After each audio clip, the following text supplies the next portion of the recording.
Hi everyone, it's Vanessa Ellen from IELTS Prep. I hope you're all doing great today. I was delighted to receive a request from one of my YouTube subscribers, Isaac. Thank you, Isaac, for suggesting or asking if I could do a video about how to move from one band to the next according to the IELTS band descriptors for speaking. So we're going to have a look today at the band descriptors, and I'm going to explain what each band in each criteria, in each of the marking criteria, so fluency and coherence, lexical resources, grammatical range and accuracy, and pronunciation. So what we need to be doing to move from a 6 to a 7 to an 8 in the band descriptors. So I hope that's going to be beneficial for you, and let's take a look at them now. So as we can see here, looking at the band descriptors, we're going to look at fluency and coherence first. So let's take a look at 6. We can see that it says it's willing to speak at length. Willing to speak at length. It means that you want to speak, you're trying to answer, but you can only go up to a certain point, and then you're going to lose coherence, and you're going to use occasional repetition and self-correction and hesitation in order for you to continue. So if you're repeating a lot, or you're self-correcting a lot, you're trying to speak, but these things are how you continue. You have to use the repetition and self-correction and hesitation in order to continue, because you're not able to grab the language that you need. If we look at a 7 for that particular point, that you can speak at length without noticeable effort or loss of coherence. So you're able to speak at length. You're more than willing to speak, and you have the ability to continue speaking. So you need to be able to move yourself from just wanting and willing to speak to being able to speak at length. And then at an 8, you can speak fluently. So speaks fluently, we can see that it's at a band 8 and a band 9. And that means that you can continue speaking, even if you have to deviate, you have to go off, you come back, you have to think, you're able to speak, and you can just continue speaking, and it's no problem for you. If we go back and have a look there at number 7, that you may demonstrate language-related hesitation at times, or some repetition and or self-correction. So at a 6, you need that repetition, the occasional repetition, self-correction and hesitation in order to continue speaking. But at a 7, you don't need it to continue speaking, it just happens, so that you may demonstrate this language-related hesitation at times, or the self-correction or the hesitation. It's there, but you don't need it to continue speaking. And then at an 8, that is just occasional, any repetition, hesitation, it's usually content related, so that you're thinking of what to say rather than the words themselves. Okay, so it's just rarely that you need to actually search for the word itself. We can see also, going back to 6, it talks about connectives and discourse markers. Uses a range of connectives and discourse markers, but not always appropriately. So there's going to be mistakes there. Maybe you're underusing them, overusing them, or there are mistakes that you're using them incorrectly. That's what will happen if you to get a 6, that's what will happen. You'll be using them incorrectly. At a 7, that you do use a range, you've still got that range, but you use them with some flexibility. So you're using them in a better way, in a much more natural way than you would at a 6. At a 7, it doesn't actually mention them, because at that point you can develop your answers coherently and appropriately. So you know what is the right amount of discourse markers and connectives to use in order to move your answer along. So in terms of your fluency, what you need to be focusing on, if you are stuck at a 6, in order to get a 7, you need to be working on reducing any hesitation, repetition, self-correction. You need to be reducing those as much as possible. As we can see, you can still make those occasional errors in 8 and 9, but you need to reduce them as much as you possibly can in order to get a 7. You also need to be practicing being able to speak at length. not just for a short period, but at length. And of course, in part 2, we can really see that you are being tested at the length of answer that you can give. Are you able to speak for up to 2 minutes? So that's being able to speak at length. Okay. Looking at lexical resources, okay, again, we'll start at a 6, that you have a wide enough vocabulary. You've just got enough to be able to discuss topics at length. So you can discuss the topics, but sometimes your word choice might be inaccurate, but we can still understand what you're talking about. But you don't have a great big range of vocabulary, but it's wide enough just to be able to talk about the topic. And it does mention that you generally paraphrase successfully. At a 7, we can see that you use vocabulary resources flexibly. So the vocabulary that you have, you can use it in a much more flexible way. And that could be your use of adjectives, creating noun phrases, all of these types. You can use it in a much more flexible manner, and also on a variety of topics. So it doesn't really matter what topic you are presented with, you are still able to speak about it because you have enough vocabulary to talk about a variety of different topics. And also that you can use less common and idiomatic vocabulary. As you can see, at a band 6, it doesn't mention idiomatic or less common idiomatic vocabulary. So in order to get a 7, you need to be using this less common vocabulary. Otherwise, you're going to get stuck at a 6.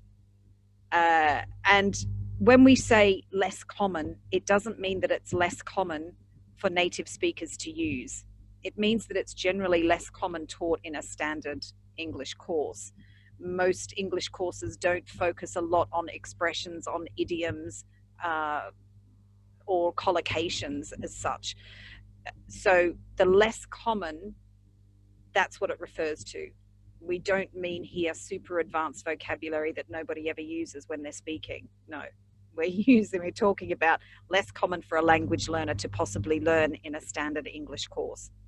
So you need to be using this type of vocabulary, the idiomatic language. You need to be using it in order to be able to get a 7. And that also includes collocations. They are extremely important in the speaking and also in writing as well. And again, we can see that users paraphrasing effectively. So at a 6, you use it successfully. At a 7, you use it effectively. Now, when it comes to 8 with vocabulary, you've got a wide vocabulary resource. So it's not just a good resource. It's not a good size of a good size of vocabulary. You've got a wide vocabulary, and you can use it readily and flexibly to convey precise meaning. And this is important because if you want to try and get an 8 for your lexical resources, you must be using your vocabulary precisely. Okay. And again, we talk about less common and idiomatic vocabulary, that you're using it skillfully, but you might still have a few occasional inaccuracies. So you can still be making some mistakes, but they need to be occasional. At a 7, you've got some inappropriate choices, but at an 8, there are even less. They're just occasional inaccuracies. And just going back again to the paraphrasing, that you use paraphrase effectively as required. If we have a look at 9, you will see that there is nothing that mentions anything about paraphrasing at a 9, because at a band 9, you should be able to do it naturally without it even, you don't even have to think about it. That paraphrasing will come very naturally. Now, something with paraphrasing, as you can see at an 8, it does say that you use it effectively as required. That means that we don't have to be changing every single word and we don't have to find a synonym for every single word in speaking. It's a little bit different in writing because we do want to show more of a variety in our writing. However, there are times when there are no synonyms that have the accurate meaning. So you've got to be careful with your paraphrasing. You've got to, the bigger, the broader your vocabulary is, the better your paraphrasing will become. For example, if you're struggling to think of a word to describe the word of a thing, then try to describe it. That's you showing your ability to paraphrase that particular word, even though you're trying to say, for example, if I said a pen, it's a very basic word, but if I forgot what the word pen was. I'm under exam condition and I just forget. So I'm trying to say, I can't remember that word pen. But instead what I'm going to do is I'm going to say something like, oh my gosh, the word has just completely slipped my mind. But it's that thing, it's the thing that we write with that has ink in it and they're in different colors. Then I'm going to know I've just described what a pen is. We write with it, it comes in different colors and it has ink. I now know that I'm talking about a pen. So that is being able to effectively paraphrase. And also the other thing that we don't want to do when it comes to answering, we don't want to repeat the question every time the examiner asks us a question. So don't start your answer every time just repeating the question. So for example, do you like to play sport? Yes, I like to play sport. We don't, that's not really a natural way. Of course, it's okay to use for some questions, but you don't want to start your answer with a paraphrase of the question for every single answer. You need to have variety. So in some answers, you might say, well, yes, actually, I do like playing sport. And in others, you might say, oh, no, I hate it. I hate it and I never do it. I never play. So just be a little bit flexible there with how you start your answers. All right, moving on to grammatical range and accuracy. Again, we'll start at a 6. We can see that we use a mix of simple and complex structures, that we may make frequent mistakes with complex structures, but they rarely cause comprehension problems. Now, if we look at the band descriptors for grammatical range and accuracy for speaking and for the writing, they're very, very similar. They are very similar. Again, in writing, it's the same. You've got a mix of simple and complex structures with limited flexibility. So the same for speaking. You can make frequent mistakes with complex structures, but they rarely cause comprehension problems. At a 7, you've got a range. You've got more of a range. It's not just a mix of some simple and some complex. You've got more of a range of complex structures. So more of those advanced structures, being able to use despite and however and things like this. You also produce frequent error-free sentences, even though you are still making some grammatical errors, but you frequently make error-free sentences. And of course, we want to try and reduce the number of mistakes that we're making. At a 6, you've got frequent mistakes. At a 7, you've got frequently produces error-free, frequent error-free. And then at an 8, we're looking at a majority of error-free sentences. So the more you practice reducing those grammatical mistakes, the better it's going to be for your score for grammatical range and accuracy. Also, we can see at an 8 that you use a wide range of structures flexibly. So we're not just using a range, we're using a wide range. So the more grammar structures that you use in your speaking, the better it's going to be for your score. And as I said, that the majority of your sentences are error-free, with only very occasional inappropriacies or basic non-systematic errors. And this is where it's really important for students who are making repeated mistakes, the same repeated mistake. You are not going to be able to get an 8 if you make basic mistakes, such as with articles, a, an, the, or subject-verb agreement. If you make those repeated mistakes, you will not get an 8 for grammar. So it's really important that you try to reduce those repeated mistakes as much as you possibly can. Okay. And actually, we have a course that is specifically designed for that, just to help you find and stop making those repeated mistakes. The most common repeated mistakes that students have, particularly in writing, but that also carries over into speaking as well. All right, when it comes to pronunciation, at a 6, that you use a range of features, pronunciation features, but with mixed control. Now, there are quite a lot of pronunciation features that students need to be working on. So the more features that you have, the more that you use, the better your score for pronunciation is going to be. So you have a range, but you're not using them. There's mixed control there with the usage. You've got you show some effective use of the features, but it's not sustained. So you do use them, but you don't use them throughout the exam. and that mispronunciation of individual words or sounds reduces clarity at times. Now, this is a key one as well. So if you've got a problem with the TH pronunciation, which a lot of students do have, then that can actually reduce clarity. The listener might not be able to really clearly understand what you're saying because you're mispronouncing individual sounds, particularly the TH. So if that's a problem that you have to work on it. Otherwise, it's going to be difficult for you to get a 7 in pronunciation. Let's jump and go up to band 8 here. You've got a wide range of pronunciation features. It's a wide range. So you're using a lot of these different pronunciation features: chunking, linking, intonation, contractions, of course, twinning, all of these different pronunciation features, weak forms.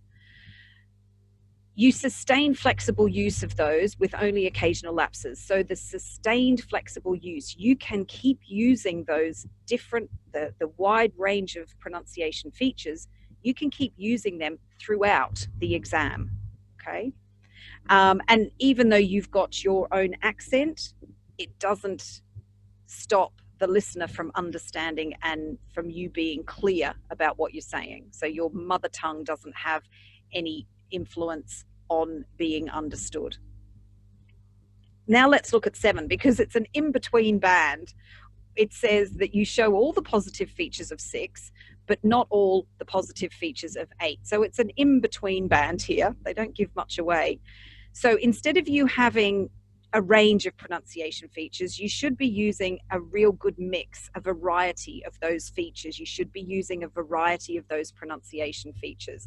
So try to be using as many as you can, and that your control of them is quite good. You've got better control over those features, and also that you can use them more effectively throughout. So throughout the exam, you're going to be showing off these features, because if you don't, you're going to get stuck at a 6 because it's not always sustained. You want to try and be using them as much as you possibly can, okay? So they are really the biggest differences. And sorry, I will also mention there for pronunciation that, as you can see at 7, it doesn't actually mention anything about the individual words or sounds, but that's because at a 7, you shouldn't be having any problems. The way that you're pronouncing shouldn't cause any problems for the listener at all, okay? Maybe it's there, maybe you're still saying it incorrectly, but it's not reducing clarity. I can still follow what you're saying. But again, I do recommend that students, if they do have a pronunciation issue, particularly with TH, P and B, this sort of things, that you work on it as much as you possibly can.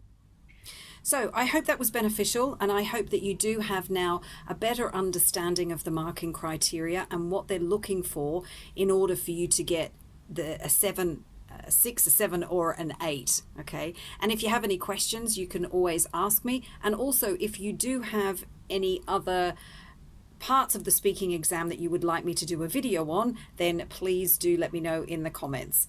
And until next time, take care. Bye.